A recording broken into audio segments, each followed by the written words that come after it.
हरिया, तुम अभी तक खेत में क्या कर रहे हो? अंधेरा होने वाला है, घर चले जाओ, वरना तुम्हें पता है ना। हाँ मान सिंह, पता है, मुझे डराओ मत, पर थोड़ा सा काम बचा है, ये निपटा कर जा ही रहा हूँ।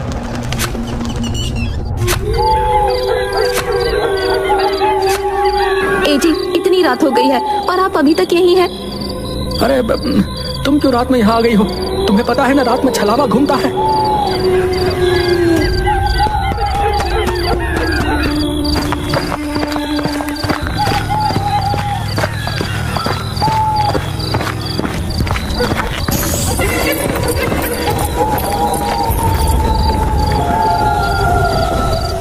क्या हो गया? तुम रुक क्यों गई? चलो ना। वो सामने किसी औरत की लाश पड़ी है। अरे हाँ, ये कौन है? हरिया ने उसके पास जाकर देखा तो वो उसकी पत्नी की लाश थी। ये देखकर वो बहुत घबरा गया। उसने मुड़कर देखा तो उसकी पत्नी सामने भी खड़ी थी। वो उसके पास पहुंचा।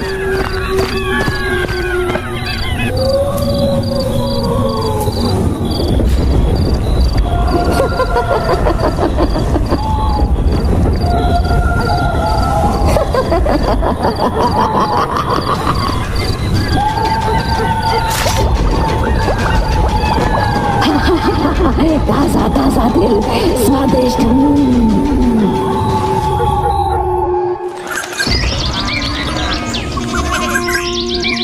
जब हरिया के छोटे भाई रमेश के पास पहुंची तो वो अगले ही दिन गांव आ गया।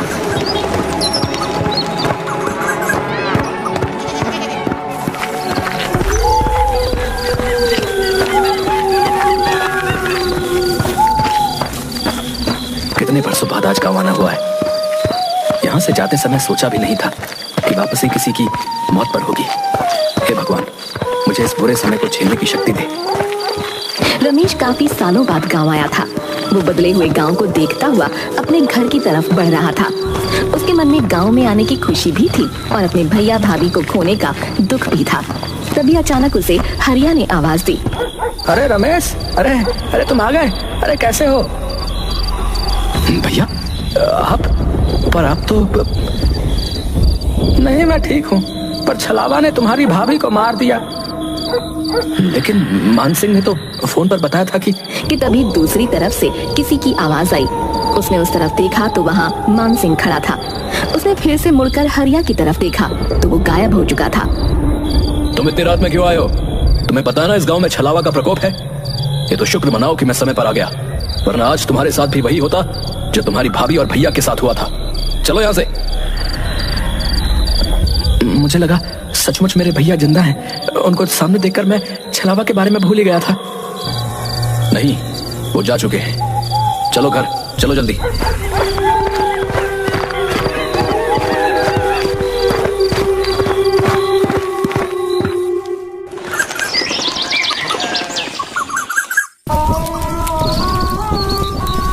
भैया, मैं आपकी चिता की अग्नि को साक्षी मानकर ये कसम खाता हूँ कि मैं उस छलावा से आपका बदला जरूर लूंगा।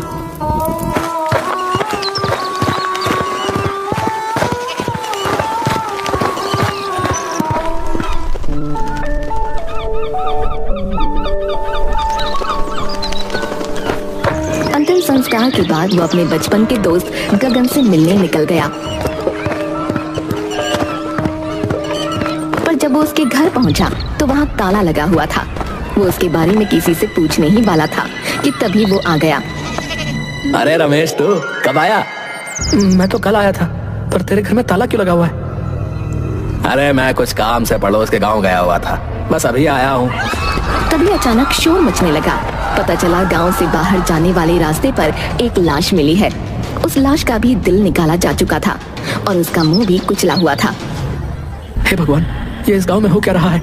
जरूर ये छलावा का काम होगा, लेकिन मैंने तो कभी नहीं सुना कि छलावा लोगों का दिल निकालता है। पहले नहीं निकालता होगा, पर अब इन लोगों में भी अपडेट आने लगे हैं। तुझे हंसी आ रही है? ये कोई हंसने की बात नहीं है, लोग मर रहे हैं। सॉरी, तो फिर इससे बचने के लिए क्या किया जाना चाहिए बता? हमें इस छलावा से छुटकारा पाने का कोई तरीका निकालना ही पड़ेगा। उसने मेरे भैया और भाभी को मारा है, मैं उससे बदला लेना चाहता हूँ। गगन और रमेश काफी देर खड़े बातें करते रहे, पर उन्हें छलावा को मारने का कोई रास्ता नजर नहीं आता। उसके बाद रमेश अपने घर चला जाता है।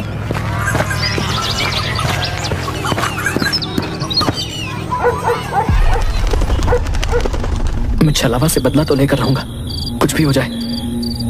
रमेश छलावा को मारने के तरीके सोच रहा था। किसी ने उसका दरवाजा जोरों से खटखटाया। वो झिझक गया। कौन है? कौन है? अरे मैं हूं मान सिंह, जल्दी से दरवाजा खोलो, छलावा ने किसी को मार दिया है। आता हूं। रमेश हड़बड़ाहट में उठा और उसने जाकर दरवाजा खोला।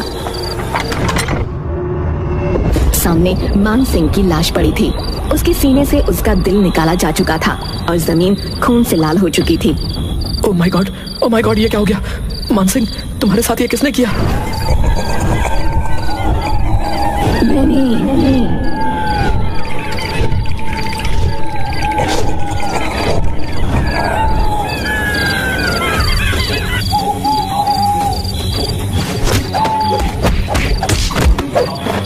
मैं तुझे छोड़ूंगा नहीं। पहले तूने मेरे भैया भाभी को मारा और अब मान सिंह को। उसका वो हमला बिल्कुल बेकार साबित हुआ, क्योंकि छलावा ने उसके दोनों हाथ पकड़कर नीचे कर दिए। रमेश को ऐसा लग रहा था मानो उसके अंदर बिल्कुल ताकत ही नहीं है। तभी छलावा मुस्कुराया और उसने अपना एक हाथ रमेश के सीने के अंदर डाल दिया। ये होते ही अचानक रमेश की आंख खुली और उसने देखा कि वो अपने बेड पर है।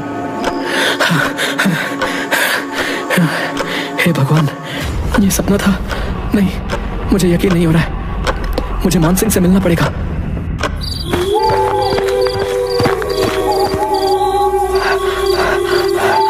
अरे क्या हुआ?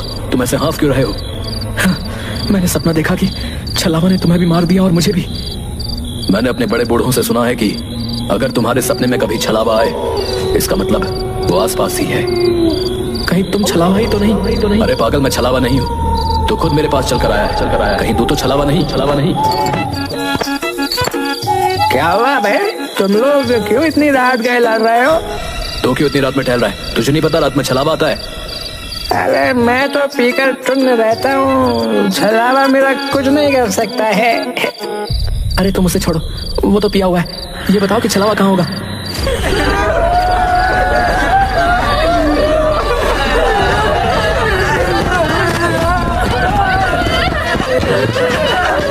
क्या हुआ सरपंच जी? अरे मेरे बेटे को छलावा ने मार डाला। हे भगवान, छलावा ने सरपंच जी के बेटे को मार डाला। सरपंच जी, अब तो आपको कुछ करना ही पड़ेगा। सरपंच जी के बेटे की मौत ने पूरे गांव को हिलाकर रख दिया था। रमेश, मान सिंह और गांव के कई लोग एक जगह इकट्ठा हुए और छलावा से छुटकारा पाने का प्लान बनाने लगे। इस छलावा को रोकना ही होगा, हमें कुछ करना पड़ेगा। लेकिन कैसे? वो तो रात में आता है और हमें अंधेरे में दिखाई भी नहीं देता। इस छलावा से छुटकारा पाने का एक ही तरीका है। अगर हम उसे दिन में पकड़ लें तो उसे मार सकते हैं, क्योंकि दिन में वो बहुत कमजोर होता है। पर वो दिन में भला कैसे मिलेगा? तो बस ये तरीका है कि हमें उसे रात में ही किसी तरह फंसाना होगा और फिर सुबह होते ही उसे मारना होगा। हमें ऐसा जाल बिछाना होगा जिससे वो निकल ना सके। गांव के लोगों ने मिलकर एक योजना बनाई। उन्होंने एक बड़ा जाल तैयार किया और तय किया कि वो छलावा को रात में ही फंसाकर सुबह मार डालेंगे। अरे गगन, तुझे पता है हम लोग छलावा को पकड़ने वाले हैं। दिन में तो वो कभी मिलेगा नहीं, इसलिए रात में ही पकड़ना है। मैं तुम्हारे साथ हूँ, लेकिन ये बहुत खतरनाक काम है भैया। लेकिन करना तो पड़ेगा, वरना लोग ऐसे ही मरते रहेंगे। रात का अंधेरा चारों ओर फैल चुका था। गांव के कुछ बहादुर लोग छलावा को पकड़ने की योजना के तहत इकट्ठा हुए। कई लोग डर के मारे नहीं आए थे, जिनमें गगन भी शामिल था। गगन फोन क्यों नहीं उठा रहा? उसने वादा किया था कि वो भी आएगा। शायद वो डर गया होगा। हम यहाँ हैं, हमें ही ये काम करना होगा। तभी एक ठंडी हवा का झोंका आया और सबकी रूह कांप उठी। अचानक सामने छलावा प्रकट हुआ, लेकिन हरिया के रूप में। भैया, आप जिंदा हैं? आप यहाँ कैसे? रमेश, मुझे बचा लो, छलावा मुझे मार डालेगा। रमेश का दिल जोरों से धड़कने लगा। वो अपने भाई की तरफ बढ़ा। तभी हरिया अचानक जोर से हंसने लगा और उसका रूप बदलने लगा। पहले वो एक बूढ़ी औरत बना, फिर एक जवान आदमी और फिर एक बच्चे में बदल गया।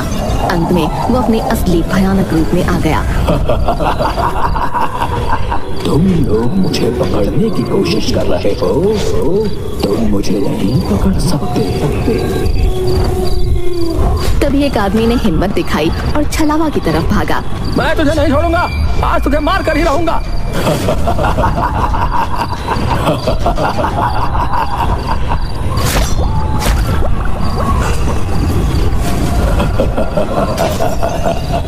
ये लो तासा तासा दिल खाओ।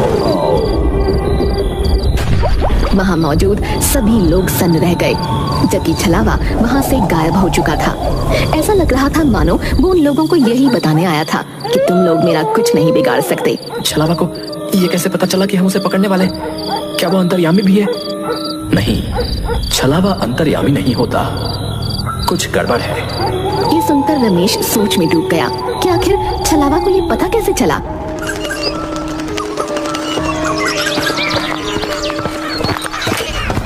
गगन, तुम कल रात को क्यों नहीं आए? मैंने तुम्हें कई बार फोन किया। यार मेरी तबीयत ठीक नहीं थी, इसलिए नहीं आ सका यार, सॉरी यार। रमेश और गगन गांव की गलियों में टहलते हुए एक पुराने मंदिर के पास पहुंचे। चलो मंदिर के अंदर चलते हैं, थोड़ी शांति मिल जाएगी। नहीं नहीं, मैं मंदिर के अंदर नहीं जा सकता, मेरी तबीयत अभी भी ठीक नहीं है। क्यों बहाना बना रहे हो? चलो अंदर।